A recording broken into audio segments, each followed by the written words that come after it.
con Ucrania y con Rusia. ¿Cómo estás? Así es, Lorena, ¿qué tal? ¿Cómo estás? Precisamente sobre este tema, Rusia ha modificado su doctrina nuclear, la cual se está ampliando a nuevas amenazas, incluyendo una mención con armas convencionales. Vamos a ver la primera nota.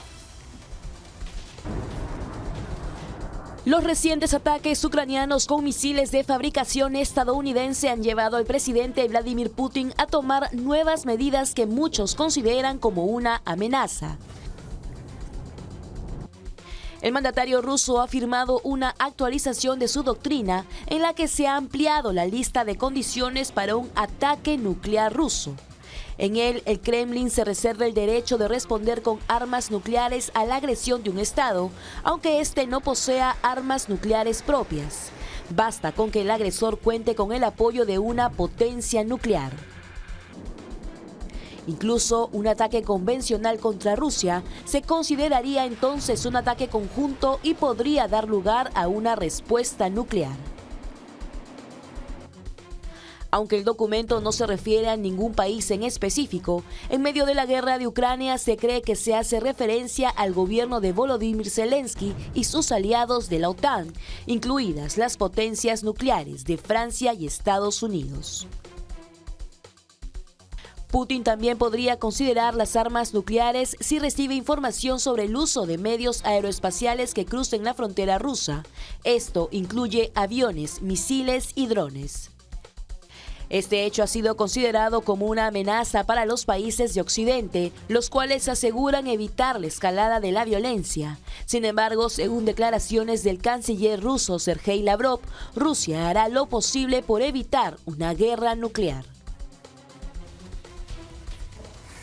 Un tema sumamente controversial, muy delicado. Hay que tener en cuenta ese anuncio de Joe Biden de enviar minas antipersonales a Ucrania para poder apoyarlos para resistir la invasión rusa. Y este es un tema sumamente controversial, muy polémico porque hay acuerdos para restringir y limitar el uso de ese tipo de minas, ese tipo de armamento.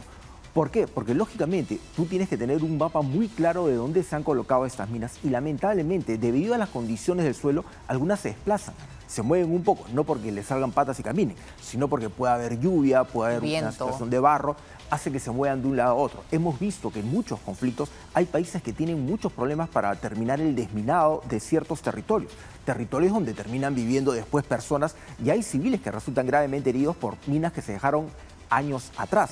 Entonces ahí es donde viene el tema complicado. Otro tema complicado es que hay que tener en cuenta que la invasión de Rusia a Ucrania en febrero va a cumplir 3 años. Una invasión que inicialmente dijeron que era cuestión de días, que en una semana se resolvía. Han pasado 3 años, nada. Lógicamente, Rusia mantiene esta amenaza de utilizar armamento nuclear y esto es algo que ya vienen repitiendo desde hace meses. Como te comentaba, el tema de una amenaza de esta envergadura va a ser efectivo en tanto tú estés dispuesto a amenazar. Porque si amenazas y no haces nada, la otra parte puede decir, bueno, este no pasa de amenazar y ahí queda. Como dicen, perro que ladra no muerde. Bueno, algo así podría ocurrir. Yo no estoy diciendo que esté de acuerdo con un ataque nuclear, pero lamentablemente si lo que quiere hacer Rusia es tratar de disuadir a Ucrania con el tema de utilizar su armamento nuclear, ya lo estás diciendo desde hace meses y no lo han hecho. Estados Unidos ha autorizado a Ucrania a utilizar misiles de largo alcance, que de hecho Rusia ha denunciado que ya los están empleando. El tema aquí, ¿de qué se trata esto? Es que Rusia con esta variación dentro de su protocolo contempla atacar con armas nucleares a un país que no las tenga, siempre y cuando ese país esté apoyado por un país que sí las tenga. Obviamente se está refiriendo a Ucrania, que ya no tiene armamento nuclear. ¿Qué pasó con el armamento nuclear que tenía Ucrania? Ucrania tenía armamento nuclear. Cuando la Unión Soviética se disuelve en el año 91, gran parte de su arsenal nuclear estaba en Ucrania. Ucrania formaba parte de la antigua Unión Soviética. Pero desde el año 90, Ucrania había pedido ya separarse de la Unión Soviética. Y ellos ofrecieron deshacerse de este armamento. Posteriormente, le entregaron todo su armamento nuclear a Rusia. Eso ya en un acuerdo firmado en el año 94. Lógicamente, Rusia, dentro de ese acuerdo se contemplaba que Rusia no iba a atacar Ucrania, o sea, no los iba a ver como un enemigo. Pero esto ha cambiado en los últimos años. Recordarás con la invasión de Crimea en el 2014 y ahora con la invasión nuevamente a esos territorios del Donbass. Una situación muy delicada porque también contempla atacar a países de OTAN. siempre y cuando alguno de estos países intervenga o ataque a Rusia, Rusia lo puede tomar como un ataque de todo el grupo de OTAN. Y ahí es donde viene el tema complicado. Más complicado para Ucrania saber que Trump va a asumir la presidencia en enero, o sea, dentro de muy poco. Es que eso yo creo que marca el cambio en la política, porque todo estaba como dormido, como en una tensa calma, como aletargado, ¿no? Utilizan esa palabra, ¿no? La tensa calma.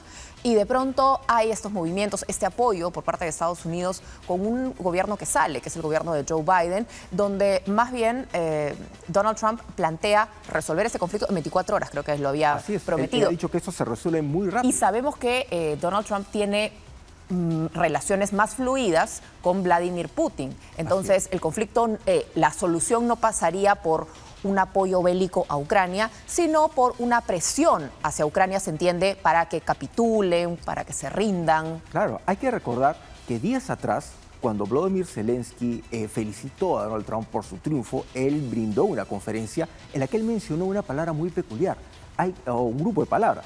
Él dijo, en este tipo de conflictos hay que aprender a aceptar determinadas derrotas. Ahora, no quedó claro a qué se refería. Lógicamente, con una derrota puede ser, bueno, reconocer que han perdido en la región del Donbass, Donetsk, Lugansk, y cedérselas a Rusia. Ajá. Él sabe que probablemente Donald Trump no apruebe un nuevo paquete de ayuda millonaria a Ucrania. Si esto ocurre, se acaba la guerra, porque Ucrania ya no va a tener recursos para poderse defender. Lógicamente, todavía tienen el paquete de ayuda que autorizó Joe Biden hace solamente un par de meses. Entonces, eso les puede permitir resistir unos meses o probablemente un año, pero luego eso se acaba todo, porque ya no va a haber fondos para poder resistir la invasión rusa. Es una situación complicada porque, como tú bien dices, es una guerra que se ha ampliado de algo que iba a durar un mes a algo que lleva 3 años y que sigue afectando además a toda la población en Rusia que ha sido forzada a incorporarse al servicio militar, o aquella en Ucrania también que ha tenido que abandonar su territorio, ¿no? Porque se hace invivible.